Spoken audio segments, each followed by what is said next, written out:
so obviously last week, Gary, there was the disappointment of the Wrexham postponement. How did you manage that situation with the players?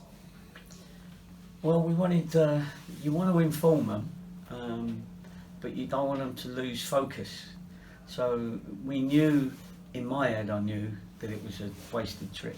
You know, we knew that Hurricane Dennis was on its way and we were driving straight into the eye of it. So we knew that would happen, but we did organise a training session at Crewe Alexander. We thank them for that. And we ended up getting all the way to Crewe, having a real good session in their gymnasium there, indoor AstroTurf area. And then as we come out at around about 3 o'clock on the Friday, George rang me and said it's been postponed. And you know, George worked very hard actually to make sure that we got the right information and that we was worried about our supporters travelling and etc. etc. So in the end the game was postponed, but at least I don't really want to be driving 5 hours somewhere to have a training session, but especially if it's not on grass either. But anyway, we got something done and got home. So we managed it by just saying to the players, it's not off yet, so you still need to concentrate, but I might push you a little bit harder in the gym here because I'm pretty sure that it's not going to take place. And obviously with that being 2 games being rearranged now and a first home game in a month, the players must really be raring to go this weekend. You'd like to think so, mate. Me and you would be. Yeah, I think they are. To be fair, we've used the time to have like a mini pre-season. Go over our tactics, get a lot of running in their legs. We've had some players that have been struggling a little bit with little niggles and injuries that sort of have been playing through it, and it's given us 2 or 3 weeks to manage them in training, still give them the same amount of running but without all the contact necessarily, and they've all come through it well. It was a little bit like an army camp for 2 weeks, but like all army camps, you come out of it and if you've survived you feel very proud of yourselves and your teammates, and that's what I'm hoping that the feeling they'll have going into Saturday's game. Last week you were saying you'd worked them pretty hard. It hadn't been a week off, it'd been anything but a week off. Have you managed to keep that intensity going with them this week? We have, absolutely, and you know, I think deep down, although at the time you're not enjoying it, I think they've all realised, especially the ones that needed to get a little bit sharper anyway, I think they've been pleased with their own work at the end of it, because obviously today and tomorrow you're cooling it down a little bit. You know, you're going to do your set plays and strengths and weaknesses of the opposition, and there'll be the next 2 days, so they'll have their legs, that's for sure. But at the moment they'll know that they've you know, they've put in a work rate that has made them feel that they're a lot stronger than they thought they were. And I know we sound a little bit like a broken record, but what's the update on any of the injuries? Anybody getting closer to returning? Ben Winter's been training normal, which is good. Robbie Cundy's been training normal, which is good. So I think our only sort of 2 injuries really now are Busey, Aaron Davis, and obviously Frank, who's still training, rehabilitating at Bournemouth. But so I'm hoping that we're getting a bigger squad at the right time. At the moment, this time is going to be so important to us, absolutely important to us. These 2 home games, listen, they're 2 cup finals. You know, that's how I see it. And there's a few 6-pointers that are coming up that we need to win. And then, you know, in 3 or 4 games' time, we then need to see whether we can really go for it towards the end of the season, or whether we're looking, you know, for next season, because it doesn't look like you're going to get to the playoffs. We want to try and do all we can right now. This is the mentality of it anyway, to give ourselves a chance to compete for a playoff place in the last 5 or 6 games of the season. I'm sure we're not the only club in the country that's been grappling with the weather, and you've often stressed what a huge boon this is. I know obviously you'd rather be on grass at least some of the time, but it's been a massive plus to have this available. The weather has been so bad this winter, at least not in cold but wet. But how have you planned this? Who do you rely on? Do you have to spend half the week working out what time of day is the best time to try and date, and how do you work that? Who's your man to tackle that? Well, George put us onto the Met Office. George Edwards put us onto the Met Office, which he swears by because he does a lot of travelling. So Michael Fish Downs, only our age group will remember Michael Fish. But anyway. Actually, I remember Michael Fish doing a weather report when they used to stick the letters on, and it was fog all over the country, and one of the F's fell, and he said, "Sorry about the effing fog." Yeah. Anyway, to go back to your question, so it was Downsy Downs' our Met Office man, yeah, and so that's why, for instance, today we're training at 3 o'clock. Quite, yeah. Here it is. Bit of sunshine, so we have to definitely. You have to. It's all right. We're laughing about it, but it's really. Well, we're quite high up serious. here as well. You can. This is the highest point that you can be probably in this area, so it does get a bit windy, and keeping the cones still and the balls still and all that sort of thing is sometimes difficult when you want to put on sessions. But so we have to work out the wind, the rain. You can work in the rain, but not when it's a gale force up here with rain in your face and hailstones hitting you and all that sort of thing. We got it's very difficult to coach then. So we do a lot inside as well. So the talking that we may on a summer's day do outside, you actually do inside. So we'll show them the opposition shape, our own shape, who's playing, etc., etc. And then we'll go out and work on it without having to explain it again, sort of thing. Yeah. Halifax, we've won up there, they've won down here. This is the decider in some ways on Saturday. What's your view of them? I remember when we won 4-2 up there, the manager said that's the best team we've seen this season, and blah blah blah. Of course, we all know that the personnel have changed a bit. They've won down here. What's your feeling about them?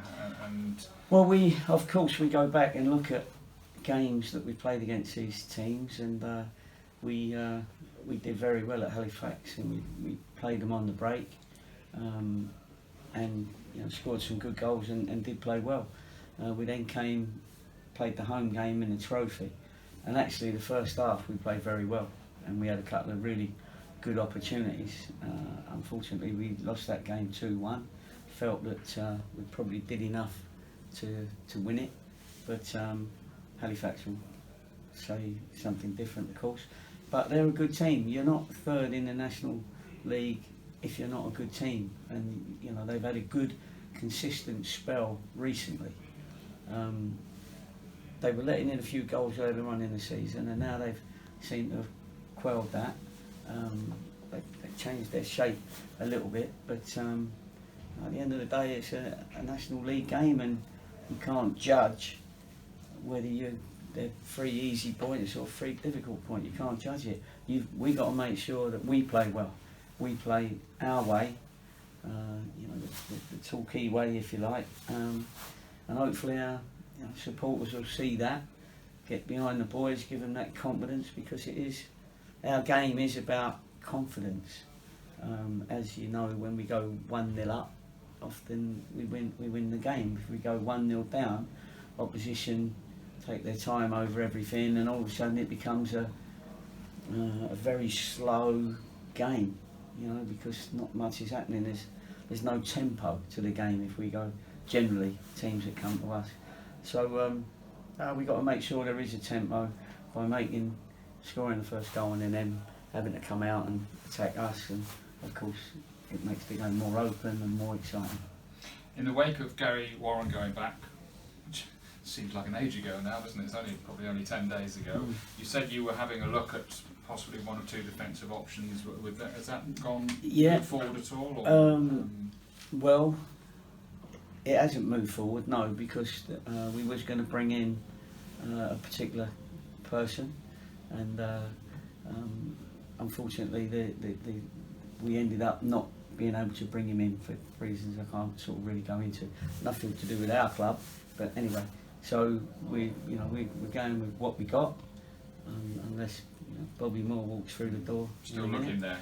Yeah. So we still got to keep looking, but sometimes you have to keep faith in the boys that have been around. And when we went 7-8 games without defeat, we know that we've got that in us, given we can pick our best squad, our best 11, and then our best subs. And I think this week is probably the strongest we've been for a little while as far as the whole squad is concerned.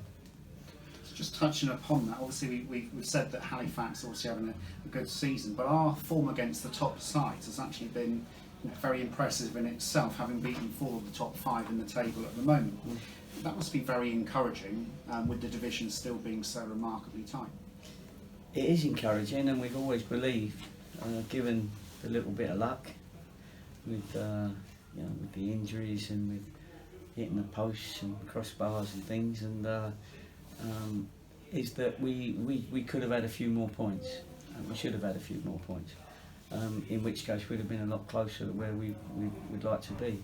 But again, with all due respect, Dagenham, Ebbsfleet, when we played Chorley, when we played Maidenhead, they came to play more, and Chorley didn't when we played Chorley, and they try and they sit back in, they come in to play more, knowing that if we get a tempo, we can be a top side. Top sides want to beat you.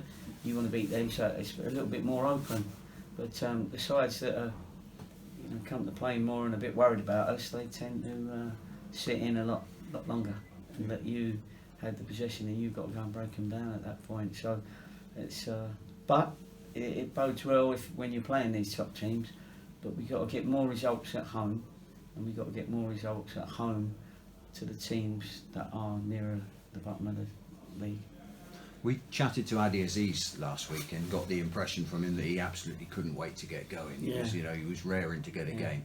He's been here for a couple of weeks now. How's that gone? How has he fitted in with the rest He's of the fitted squad? in very well. I mean, his personality is, he would fit in anywhere, anyway. He's a good lad, he's experienced, he's still got his athleticism.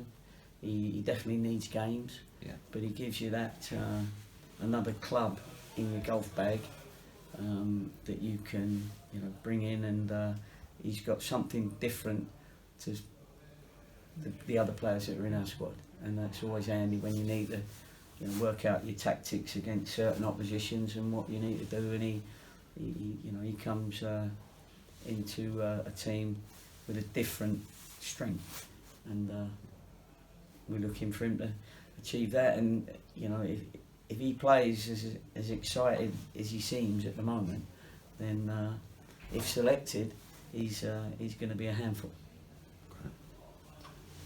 All right, and just the last thing is we also have the good news that Jackson Longridge's loan has been extended. That's a huge bonus, isn't it? It's a big bonus because Liam's still going to be a little way away yet, but I've been impressed with Jackson and his attitude and his ability, and he can play left back, left wing back, left wing. He don't mind a tackle. He's got sort of everything to have a good career in the game, and it's always good to play a part, if you like, in these good players' development and help them. And they want to stay here because it's all right for the club to say yes, you can stay at Torquay, but the players got to want to stay here, and he's especially where the new manager has moved into his own club. That's right, exactly. And I mean, Stuart McCall was great. He sort of said, look, I haven't seen much of him. I promised him I'd send him all the videos so he could see him. And if he has to take him back, he has to take him back. Meanwhile, it benefits everybody. He's got a very good left back there as well, himself. So it benefits everybody that he stays match fit for them, he plays his games for us, and he's very happy to be here. And he's another proper competitive lad. He's a good lad.